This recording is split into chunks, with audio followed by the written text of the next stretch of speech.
I'm Kurt Standiford, and it's my pleasure to have all of you here today to witness, and we always like to have the community witness our bringing forth new teachers into the community, because they are going to be taking care of your children, and we want to make sure that y'all know who they are and what they have gone through.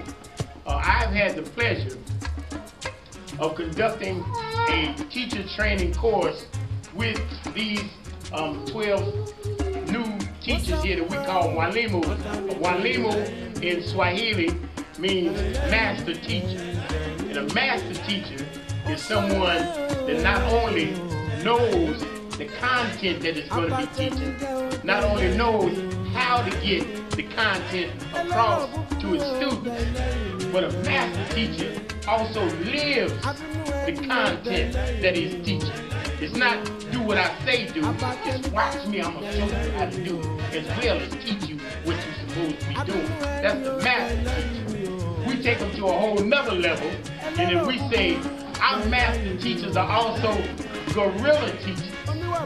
Or we say that the gorilla is the 800-pound being that can do anything he wants, anytime he wants. And we're saying that our master teachers can teach to anybody, anytime, any place, anywhere. Don't make no difference. The world is our classroom. Everywhere we go, we teach. Every person that we come into contact with, whether they're young, old, rich, poor, tall, short, fat, skinny, don't make no difference. If they're an African, it's our responsibility to teach them. We are focusing on our youth. So that's what they went through the training to prepare themselves for. They are master gorilla teachers, Mwalimus, who are going to go out into our community and bring our children to the point where they move to take us as African people to a point of independence, where we don't have to ask nobody to teach our children, to give our people no jobs, to give us health care. We don't have to ask anyone to take care of us, and we'll be able to do it for ourselves. We can't do it right now, but at some point we will be able to, and we start by teaching our youth, making sure that we build generations of people who come forth to take care of the needs and interests of the African nation. These Mwalimus here are the ones who are going to take that struggle and move it out into the community.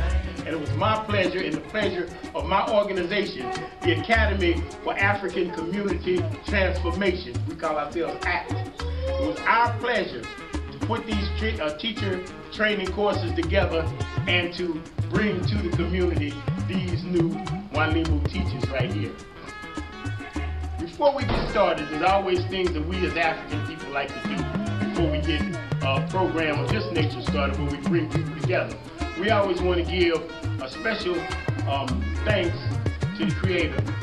We want to give a special respect to eldership, and we want to give a special recognition to our ancestors. So I'm going to lead us in all three of those. So if we would just please assume whatever prayer posture you feel comfortable in, and I'm going to lead us in giving thanks to the Creator. Dear Creator of all things, we thank you again, first of all, for allowing us to wake up alive and healthy and able to carry on this morning. We thank you for allowing us to be able to come here as a community to understand the kinds of things that are necessary to push forward our development. We thank you for allowing us to be here to witness the initiation of our new Mwalimu teachers to come forth and take our children to another level of development. We ask that you guide and direct us in all that we do today, so that everything that we do will be seen as positive in your eyes. And we thank you and give thanks to you in all of your very holy and beautiful names.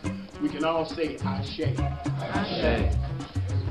Now we'd like to give a special tribute to our elders. The elders are the ones in the community who have lived the longest, thus they have waged the most struggles, they have made the most decisions, they in fact have accumulated the most wisdom and knowledge. They have the responsibility of giving guidance and direction to the entire community, and the entire community needs to give them a special kind of respect.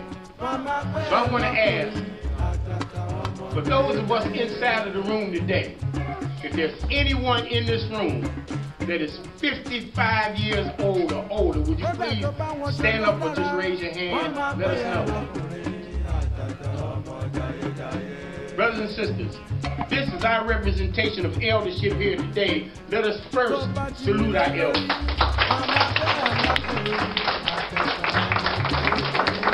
And I ask you elders, do we have your permission to go forward with our program?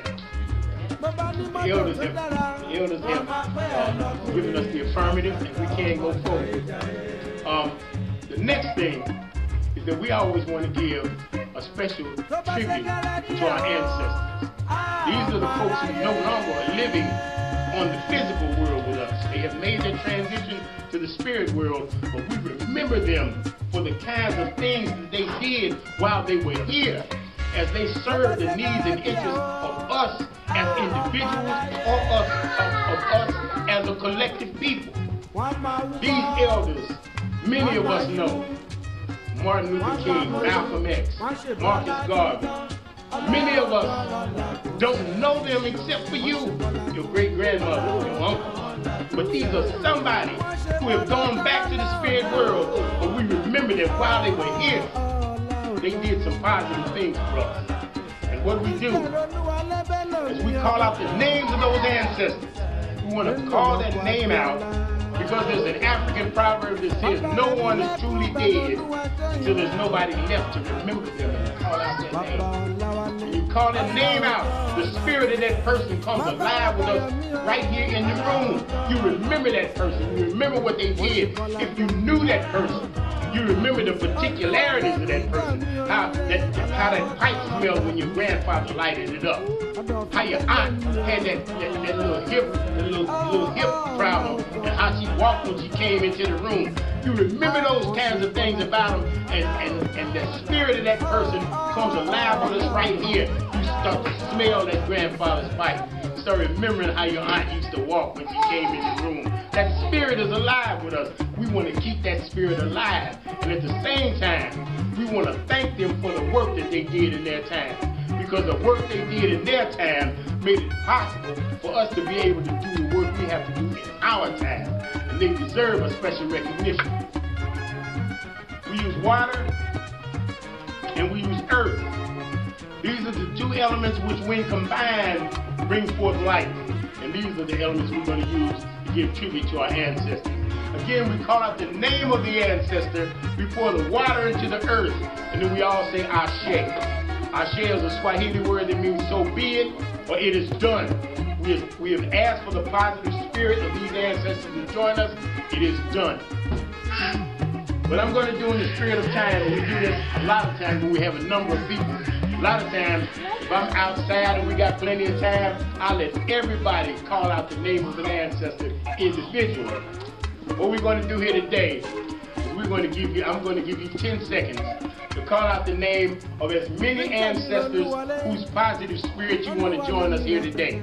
You call out those names, and then I'll pour libation or tribute or tambiko in the earth, and then we'll all say Ashe at the end, okay?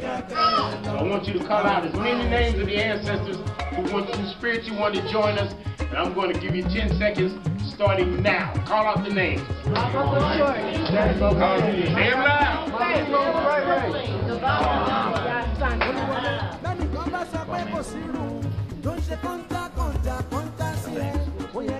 We pour this libation in tribute to all of the African ancestors who've done positive things to our people, those we named today, and those for whatever reason have to remain nameless. Let us all say, Ashe. All right, brothers. We're not going to take a whole lot of time with this piece in my introduction of my new Mwalimus, because I would like for each one of the Mwalimus, if they want to have something to say. And I would also ask if the community wanted to have something to say, that I will give you the opportunity to speak as well. But I'm going to make sure that we get all of the Mwalimus their certificates, and then we'll ask if any of them want to have anything to say. I have the certificates here, and I have them in alphabetical order. So what we'll do is I'll call the names out, and whenever they hold their hand up, I just pass it down to them. And once everybody gets their certificates, then I'll ask if any of them have anything they would like to say. Then I'll ask if any of you have anything to say. But let me say about these young people here that we have here that just came through the course. I told them earlier that this was one of the better training courses that we have ever done. They were very attentive, even though we kind of cut back on a lot of the things that we were doing in our courses. We started off with a 15-session course, and we ended up, we kept paring it back because people kept saying, I can't do that much, I can't do that much. We pared it back till we got to a 5 or 6 session course. And that's what this one was. So we had to put all of the stuff that we were doing before into those 6 sessions. And a lot of the stuff, of course, got left out. But we had the kind of people here who were really able to take the stuff that we gave them and move it to the point where they knew what they had to do with it. And we had what we call mock teaching sessions, where we had them actually teach a course as though they were teaching young people. And every last one of them came through with flying colors. We know that when they stand in front of a group of young people, they are going to be able to give them what they need to move their development forward. So without any further ado, I want